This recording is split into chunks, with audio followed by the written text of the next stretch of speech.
Kembali di Tajuk Rencana, berbagi cerita dan berita untuk Indonesia yang lebih baik. Bersama saya Iman Soleh di Mata Milenial Indonesia TV, Matanya Indonesia. Tajuk Rencana seperti biasa akan membahas 10 berita viral dalam 1 minggu terakhir.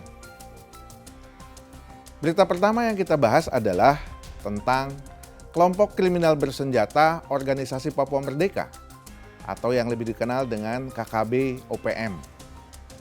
Baru-baru ini, Badan Intelijen Negara atau BIN mengeluarkan pernyataan bahwa KKB OPM akan diusulkan atau dipertimbangkan menjadi sebuah organisasi teroris, sehingga kebijakan-kebijakan dalam melakukan pemberantasan atau penekanan terhadap aksi-aksi yang dilakukan oleh KKB dan KKB OPM akan berubah seperti operasi-operasi sebelumnya. Seperti diketahui, kelompok kriminal bersenjata ini sudah seringkali meresahkan dengan tindakan-tindakan kriminal yang mereka lakukan seperti penembakan-penembakan gelap di wilayah-wilayah tertentu di wilayah Papua, juga mengganggu jalannya pembangunan di daerah Papua, dan ini sekaligus membuat resah masyarakat Papua dan pemerintah Republik Indonesia. KKB OPM pada akhirnya harus ditindak tegas oleh negara. Betapa tidak, tindakan-tindakan mereka telah banyak melakukan korban sekaligus juga secara fisik maupun non-fisik. KKB OPM selama ini dikenal sebagai kelompok kriminal bersenjata. Itu berarti terkait dengan tindakan-tindakan atau operasi yang harus dilakukan dan siapa yang berwenang melakukan operasi tersebut. Jika selama ini KKB OPM dianggap kelompok kriminal bersenjata, itu artinya bahwa kewenangan ada di wilayah kepolisian.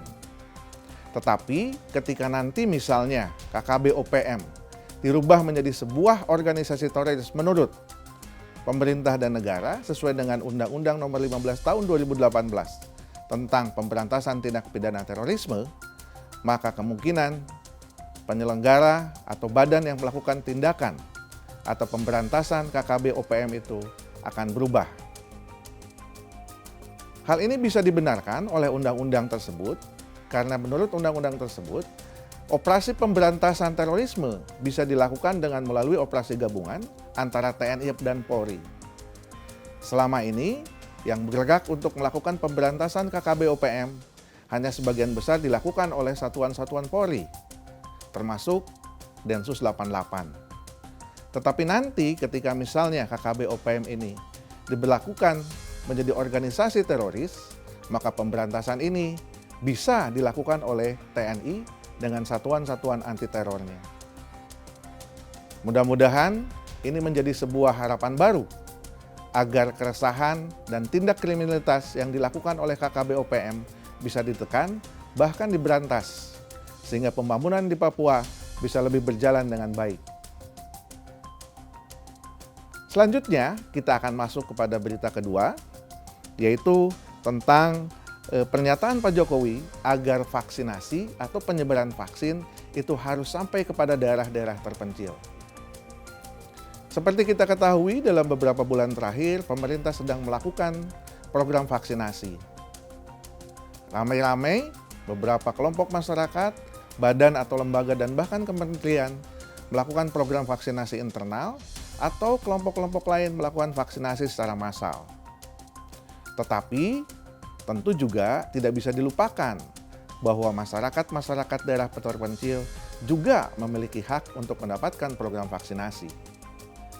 Betapa tidak bahwa daerah-daerah terpencil juga berkemungkinan untuk berdampak terhadap pandemi COVID-19, walaupun misalnya selama ini hampir jarang diberitakan daerah-daerah terpencil menjadi sebuah daerah yang terpapar.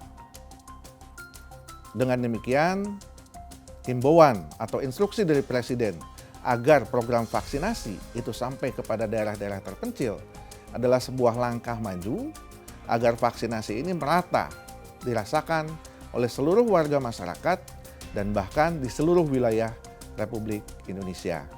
Kita masuk kepada berita ketiga. Berita ketiga, kita akan membahas polemik impor beras. Ini juga menarik bahwa Selama ini, Indonesia dikenal sebagai negara agraris, begitu. Tetapi, menjadi pertanyaan dan kontroversi ketika misalnya Indonesia dikenal sebagai negara agraris, lalu kemudian Indonesia melakukan langkah-langkah kebijakan dengan melakukan impor beras. Padahal, di beberapa daerah, banyak daerah yang dikatakan sebagai lumbung padi nasional. Apakah langkah ini bisa dikatakan sebagai langkah yang mendorong pertumbuhan ekonomi atau juga mendorong program ketahanan pangan nasional? Ini perlu kita kaji lebih lanjut begitu. Tetapi pada intinya, kebijakan ini menjadi kontroversial ketika di tengah-tengah masyarakat menganggap bahwa Indonesia adalah negara agraris dan beberapa daerah menjadi lumbung padi nasional. Langkah kebijakan mengimpor beras adalah sesuatu yang tidak populer. Di samping itu, bahwa kebijakan impor beras juga berdasarkan evaluasi bahwa gabah selama ini yang dihasilkan oleh petani-petani di beberapa wilayah Indonesia ternyata tidak masuk dalam standar yang disyaratkan oleh Badan Urusan Logistik selama ini. Sehingga berarti kebijakan impor beras tidak hanya sebuah langkah yang kontroversi, tetapi sebetulnya ini adalah langkah-langkah untuk mengantisipasi ketika misalnya gabah yang dihasilkan oleh petani nasional tidak memenuhi standar Bulog. Kita lanjut kepada berita keempat. Kongres HMI di Surabaya. Seperti biasa, HMI melakukan kongres tidak juga selalu membawa sesuatu yang menyejukkan. Tetapi hampir pada setiap kongres HMI selama ini selalu diwarnai oleh konflik dan bahkan mengarah pada kericuhan yang bersifatnya fisik. Seperti kita ketahui, HMI adalah organisasi mahasiswa yang sudah lama didirikan sejak tahun 1947. HMI adalah sebuah organisasi besar di kalangan mahasiswa. Saat ini mereka sedang melakukan kongres di Surabaya, dan tentunya ini juga memunculkan berita-berita yang menarik, tetapi justru juga kontroversial. Kenapa disebut kontroversial? Karena hampir di setiap kongres HMI, dalam sidang-sidang mereka, dalam kongres-kongres mereka, selalu diwarnai oleh konflik yang mengarah kepada tindakan-tindakan fisik dan kekacauan-kekacauan yang dihasilkan oleh kongres-kongres mereka. Walaupun misalnya, kongres mereka juga menghasilkan tokoh-tokoh nasional yang berhasil dan berprestasi, baik di bidang sosial maupun di bidang politik. Tetapi patut disayangkan ketika misalnya mereka melakukan kongres, dilakukan dengan cara-cara yang konflik yang berkepanjangan, sehingga mendapat respon yang negatif dari masyarakat. Jangan dilupakan juga bahwa hampir di dalam setiap kongres, HMI tidak pernah menentukan jadwal waktu selesainya. Sehingga terkadang kongres-kongres HMI ini berlarut-larut, kemudian juga membuat keputusan-keputusan yang sangat kontroversial. Tetapi bagaimanapun itu adalah ciri khas dari sebuah organisasi besar mahasiswa yang melahirkan juga keputusan-keputusan untuk mendukung program pembangunan nasional, khususnya bagi program kemahasiswaan dan kepemudaan. Mudah-mudahan Kongres HMI ini tidak berkepanjangan, lalu kemudian juga tidak selalu diwarnai oleh konflik-konflik internal, tetapi justru Kongres HMI mudah-mudahan melahirkan dan membuat keputusan-keputusan yang strategis bagi berkembangnya organisasi kemahasiswaan di Indonesia. Dan jangan juga dilupakan bahwa kongres ini dilakukan pada masa pandemi COVID-19. Sehingga kerumunan-kerumunan atau berkumpulnya massa pada saat kongres juga patut diwaspadai terhadap penyebaran COVID-19. Kita bahas berita kelima mengenai pemerintah yang melarang unggah sertifikat vaksin. Baru-baru ini, pasca dilaksanakan program vaksinasi secara nasional, banyak kelompok-kelompok masyarakat atau individu yang melakukan atau mengunggah sertifikat hasil vaksin yang mereka lakukan. Mungkin ini sebuah kebanggaan atau juga ini sebuah euforia karena vaksin di masa pandemi adalah sebuah harapan. Tetapi bagi masyarakat atau kelompok-kelompok baik individu maupun kelompok, ini menjadi sesuatu yang rawan ketika sertifikat ini diunggah melalui media digital.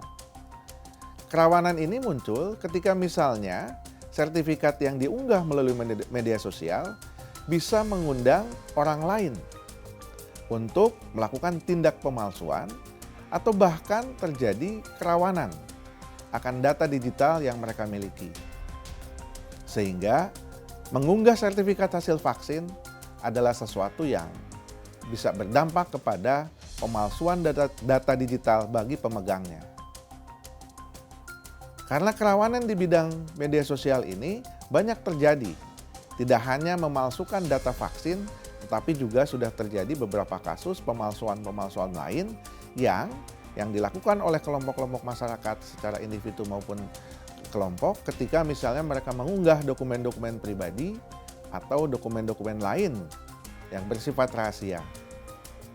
Sehingga mengunggah data vaksin adalah sesuatu yang perlu diperhatikan oleh masyarakat akan dampak terhadap kriminalitas dari tindakan-tindakan yang mereka lakukan atau dari kelompok-kelompok yang sengaja ingin membuat pemalsuan dari data vaksin yang mereka dapat di media sosial.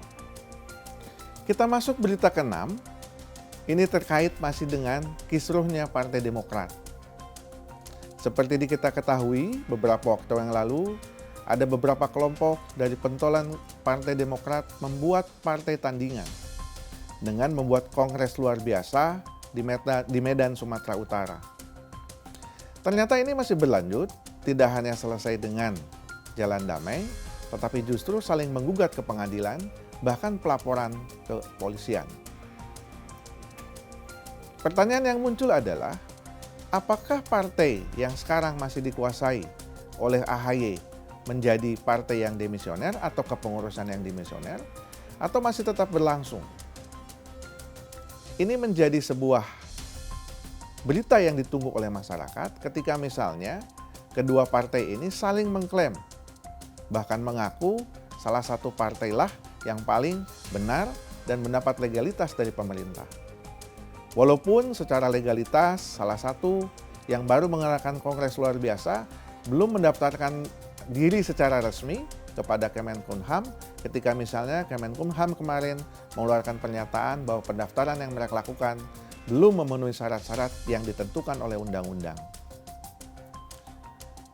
Secara legal, sebuah kepengurusan dinyatakan demisioner harus melalui sebuah forum. Apalagi Partai Demokrat adalah partai pemenang yang pernah berjaya pada masa tahun 2004 sampai dengan 2014. Ketika terjadi dua kepengurusan, maka ini menjadi sebuah kerawanan. Kerawanan pertama adalah permasalahan netralitas pemerintah. Kepada siapa pemerintah harus mengakui? Apakah kepada partai yang melakukan kongres luar biasa di Medan, atau kepada Partai Demokrat yang selama ini dipimpin oleh AHY?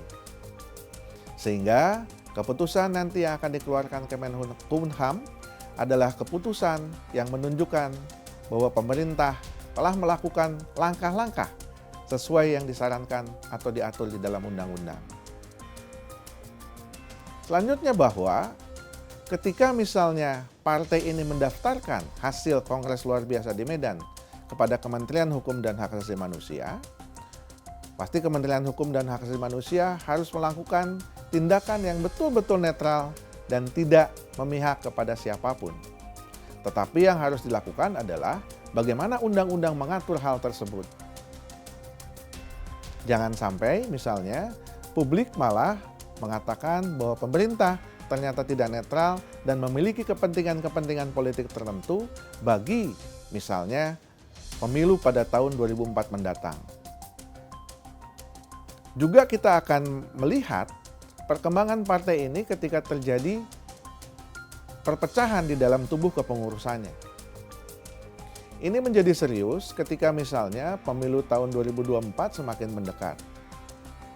Ketika misalnya Partai Demokrat tidak berhasil mengkonsolidasikan diri, maka dampak yang akan didapat oleh mereka, pertama adalah turunnya elektabilitas, baik secara nyata di dalam kontestasi pemilu, ataupun misalnya di dalam survei-survei yang sampai hari ini terus dilakukan oleh beberapa lembaga penelitian. Mudah-mudahan perpecahan di tubuh Partai Demokrat bisa segera diselesaikan dan bahkan pemerintah betul-betul melakukan tindakan yang netral terhadap dua kubu yang sedang berseteru ini. Karena ini merupakan wajah dan tindakan-tindakan demokratis yang perlu dilakukan oleh negara bagi perkembangan demokrasi selanjutnya. Kita masuk kepada berita yang ketujuh, yaitu masih terkait dengan berita sidang dari Rizik Syihab. Setelah kemarin yang bersangkutan melakukan walkout dan menjadi kontroversi pemberitaan seolah-olah Rizik Syihab melakukan penghinaan terhadap peradilan atau dalam istilah hukum disebut dengan contempt of court. Kemarin Rizik Syihab juga melakukan langkah-langkah kontroversial. Tidak lepas dari karakter dia sebagai mantan pemimpin Front Pembela Islam, Rizik Syihab bahkan kemarin berseteru dengan para jaksa, juga dengan para hakim. Ini juga harus mendapat ketegasan dari lembaga peradilan. Jangan sampai masyarakat menilai bahwa peradilan Rizik Syihab adalah peradilan yang berlarut-larut dan tidak memunculkan pendidikan hukum yang baik bagi masyarakat.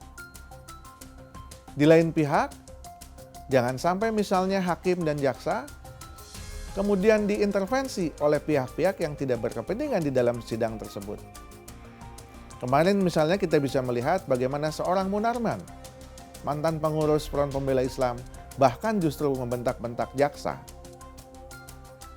Ini adalah sebuah tindakan yang juga tidak memberikan teladan kepada masyarakat. Bagaimana tidak? Bahwa pengadilan adalah lembaga yang harus dihormati. Sebuah proses peradilan adalah sebuah proses yang sakral, yang tidak seharusnya diwarnai oleh umpatan atau bahkan protes yang berkepanjangan. Seperti diberitakan bahwa akhirnya persidangan Rizik Syihab dilakukan secara offline. Dengan demikian, seolah bahwa tuntutan dari Rizik Syihab dan pengacaranya dipenuhi oleh majelis hakim. Ini akan berdampak ketika sidang berlanjut bahwa para pendukung Rizik Syihab akan beramai-ramai datang ke pengadilan dan memunculkan kerawanan baru. Kerawanan baru tersebut bisa terjadi dari para pengunjung yang berpotensi konflik dengan petugas keamanan, atau misalnya memunculkan kerawanan baru terhadap penyebaran virus COVID-19. Kita berharap ada langkah-langkah tegas yang dilakukan oleh baik lembaga peradilan maupun kepolisian dalam menghadapi persidangan-persidangan selanjutnya.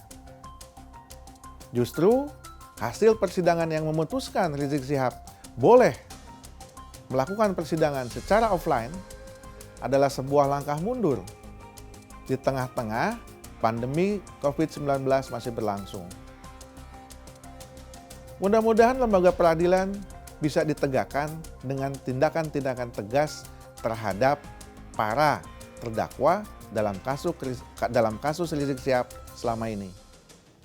Sehingga lembaga peradilan menjadi sebuah lembaga yang tetap dihormati bagi tegaknya hukum di Indonesia. Kita lanjut dengan berita ke-8, masih mengenai kudeta di Myanmar. Tampaknya kudeta di Myanmar semakin hari semakin berlarut-larut. Tetapi juga justru memunculkan semakin hari semakin banyak korban. Korban ini terjadi akibat bentrokan antara militer dengan para pengunjuk rasa, di mana para pengunjuk rasa ini adalah kelompok-kelompok yang anti terhadap tindakan-tindakan kudeta yang dilakukan oleh militer Myanmar. Diberitakan hampir lebih dari 100 orang sudah tewas di dalam aksi-aksi bentrokan maupun aksi-aksi demonstrasi yang dilakukan oleh para aktivis terhadap junta militer Myanmar. Kudeta sebetulnya adalah cara klasik yang pernah dilakukan dalam dinamika kehidupan politik sejak masa lalu. Kudeta adalah sebuah gerakan yang masif dan terorganisir. Sehingga sebuah kudeta tidak bisa dikatakan sebuah gerakan yang instan. Tetapi sebuah kudeta harus dilakukan dengan proses yang panjang dan berliku. Kudeta lazim dilakukan dalam kehidupan politik, misalnya di negara-negara Amerika Selatan, di mana dominasi militer itu lebih tinggi dibandingkan dominasi sipil. Sehingga pergantian kekuasaan sering terjadi dengan cara kudeta. Kudeta adalah sebuah tindakan yang bisa dilakukan, bisa berbarengan dengan antara kelompok sipil dengan militer, ataupun hanya dilakukan oleh kelompok sipil, atau hanya dilakukan oleh kelompok militer. Beberapa contoh misalnya yang populer ketika terjadi gerakan People Power di Filipina. Itu adalah sebuah tindakan perebutan kekuasaan di mana hampir seluruh rakyat turun ke jalan yang pada akhirnya juga didukung oleh kekuatan militer dan pada akhirnya pada waktu itu rezim pemerintahan Marcos tumbang. Kemudian baru-baru ini kita juga bisa melihat bagaimana gerakan kudeta di Turki atau beberapa gerakan-gerakan kudeta di Thailand. Kudeta adalah sebuah tindakan juga yang perlu memerlukan organisasi yang cukup panjang, di mana tindakan-tindakan militer ini tidak hanya merebut kekuasaan dalam waktu sekejap, tetapi membutuhkan perencanaan-perencanaan yang lebih detail. Nah, yang jadi pertanyaan, apakah tindakan kudeta ini bisa terjadi di Indonesia? Di dalam setiap tindakan kudeta, kunci utama adalah kekuatan militer. Sehingga ketika kekuatan militer mau masuk ke dalam tindakan-tindakan politik, maka kudeta itu bisa berlangsung dengan sukses. Tetapi di Indonesia, tampaknya sampai saat ini TNI berkomitmen untuk tidak masuk ke dalam kehidupan politik. Mereka memiliki doktrin bahwa kehidupan politik adalah kehidupan orang-orang sipil, sedangkan TNI hanya bergerak di dalam bidang pertahanan. Kudeta akan terjadi ketika misalnya bahwa pemerintahan yang sah sudah tidak mendapat kepercayaan dari masyarakat, atau misalnya terjadi pada pemilu-pemilu yang tidak dianggap jujur dan adil. Tetapi sekali lagi, keberhasilan sebuah kudeta adalah kesiapan dari pihak militer untuk merebut kekuasaan. Mudah-mudahan tindakan-tindakan kudeta yang pernah terjadi di beberapa negara dan akhir-akhir ini terjadi di Myanmar tidak menjadi sebuah tindakan yang juga akan terjadi di Indonesia. Karena walaupun bagaimana, kudeta adalah cara klasik yang sudah mulai ditinggalkan oleh negara-negara yang menganut sistem demokrasi dan menganggap demokrasi adalah alternatif terbaik di antara sistem-sistem politik yang ada, dan pemilu adalah pendukung atau tonggak demokrasi yang lebih baik dibandingkan perebutan kekuasaan melalui kudeta. Kita lanjutkan untuk berita ke-9. Ini adalah sebuah berita duka bahwa telah meninggal dunia mantan Jaksa Agung Pak Basrif Arif. Beliau adalah Jaksa Agung di masa pemerintahan Presiden Susilo Bambang Yudhoyono. Beliau telah wafat dengan meninggalkan beberapa catatan prestasi yang pernah beliau buat selama karirnya sebagai jaksa hingga sebagai Jaksa Agung. Tetapi yang paling menarik, legasi yang ditinggalkan oleh almarhum adalah ketika almarhum menjadi anggota dari tim pemburu koruptor dalam kasus BLBI yang pada waktu pemerintahan Susilo Bambang Yudhoyono adalah sebuah kasus yang sangat besar. Basri Arif berhasil menangkap beberapa koruptor yang terkait dengan kasus BLBI tersebut, sehingga catatan-catatan prestasi ini perlu juga diingat oleh para pelaku hukum, oleh para penegak hukum dalam pemberantasan korupsi khususnya. Kami turut berduka cita kepada keluarga yang ditinggalkan. Semoga beliau diterima arwahnya di sisi Allah Subhanahu wa Ta'ala. Kita masuk berita ke-10 mengenai pesawat Trigana Air yang tergelincir di landasan pacu Halim Perdana Kusuma. Baru-baru ini pesawat Trigana Air mengalami kecelakaan bahwa sebuah pesawat kargonya tergelincir di landasan pacu yang untungnya tidak memunculkan korban jiwa. Pesawat Trigana Air ini ternyata bertipe Boeing tipe klasik yang sudah lama sebetulnya dibuat beberapa tahun yang lalu. Tetapi Trigana Air masih mempergunakan pesawat ini sebagai sebuah pesawat kargo. Menarik sebetulnya untuk membicarakan berita ini ketika misalnya tidak hanya Trigana Air, beberapa penerbangan-penerbangan lain yang masih mempergunakan pesawat-pesawat lama. Bagaimana di masa pandemi ini, perawatan sebuah pesawat lama justru lebih mahal dibanding dengan perawatan pesawat-pesawat baru. Masa pandemi memperparah anggaran dan pengawasan terhadap pesawat-pesawat lama yang dipakai oleh maskapai-maskapai penerbangan di Indonesia. Sehingga kerawanan-kerawanan justru lebih muncul ketika masa pandemi terjadi. Kerawanan-kerawanan itu terjadi ketika misalnya karena pemerintah lebih terfokus kepada penanganan permasalahan COVID-19, sedangkan di sisi lain perawatan pesawat lama justru juga perlu diperhatikan. Maskapai-maskapai penerbangan tampaknya lebih memfokuskan kepada program retrofit pesawat-pesawat lama mereka dibanding dengan membeli pesawat-pesawat baru. Faktor keselamatan menjadi utama dan tetap menjadi fokus bagi maskapai penerbangan, walau misalnya di masa pandemi tingkat penumpang atau tingkat kepenuhan kursi yang mereka miliki semakin menurun. Sehingga anggaran-anggaran untuk perawatan ini menjadi sesuatu yang perlu diperhatikan oleh maskapai penerbangan. Beberapa maskapai penerbangan justru mengurangi anggaran perawatan.